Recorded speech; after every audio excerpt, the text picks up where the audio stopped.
नमस्कार साथियों, आज पुनः एक बार मैं आपके सामने उपस्थित हूँ।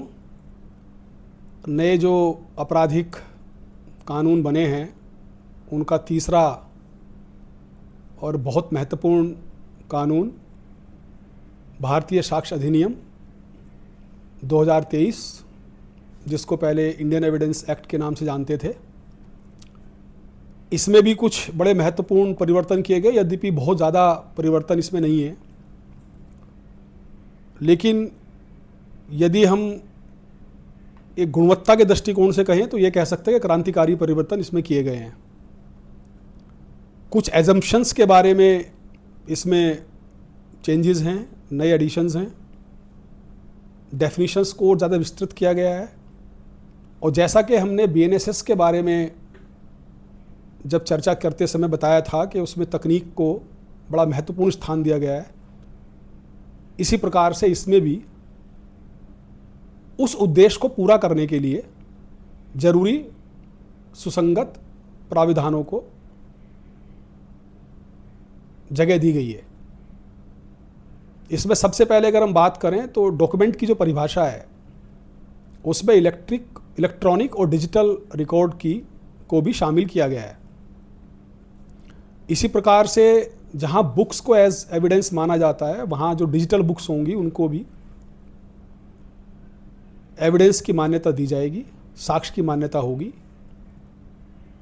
धारा 61 में हम अगर बात करें तो उसमें भी इलेक्ट्रॉनिक और डिजिटल रिकॉर्ड को शामिल कर लिया गया है।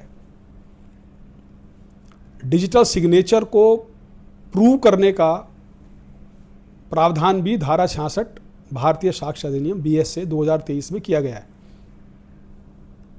ऐसे ही जो संचार माध्यम, जैसे स्मार्टफोन की हम बात करें, laptop, email server, wireless location, voice mail आदि को भी इलेक्ट्रॉनिक एविडेंस के रूप में मान्यता प्रदान की गई है और इनको भी प्रूव किया जा सकता है।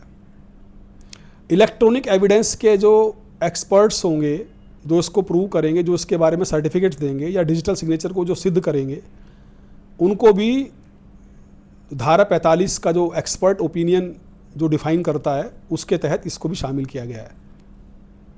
मुख्य रूप से इसमें तकनीकी संबंधी प्राविधानों को जोड़ा गया है, या ये कहें कि संशोधनों को लिया गया है। कुछ सेक्शंस हैं जिनको 2 या 3 सेक्शंस को एकीकृत कर अब एक में सम्मिलित कर लिया गया है।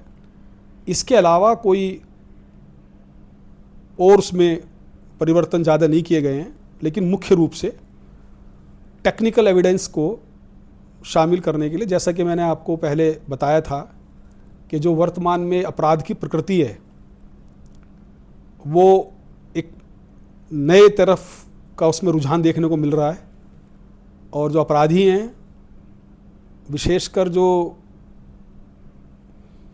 साइबर क्राइम या देश के विरुद्ध षड्यंत्र, सुरक्षा के विरुद्ध षड्यंत्र, फाइनेंशियल फ्रॉड्स, इकोनॉमिक क्राइम्स, बड़े बड़े धोखाधड़ी के मामले, उसमें इलेक्ट्रॉनिक गैजेट्स का बड़े स्तर पर इस्तेमाल किया जाता है। और इनफैक्ट उसमें पूरे इन्वेस्टिगेशन की जो बेडरॉक है वो इलेक्ट्रॉनिक एविडेंस ही होता है। डिजिटल और इलेक्ट्रॉनिक एविडेंस उसका बेडरॉक होता है। तो यद्यपि पहले भी माननीय न्यायालय इसको मान्यता देते रहे हैं, लेकिन अब उसको बाकायदा एक स्ट्रक्चर्ड प्रोविज़न के रूप में नए भारतीय साक्ष्य अधिनियम में स्थान दिया गया है। तो इसके बारे में मुझे इतनी ही बात करनी थी। बाकी डिटेल इसमें भी जब टॉपिकल हम संवाद करेंगे, एक टॉपिक्स के बारे में अलग अलग जब वीडियो बनाएंगे, तो फिर जो इसके इम्पोर्टेंट टॉपिक्स होंगे तब हम डिटेल बातें करेंगे। अभी के लिए इतना ही। मैं अपनी वाणी को विराम देता हूँ। धन्यवाद। जय हिंद।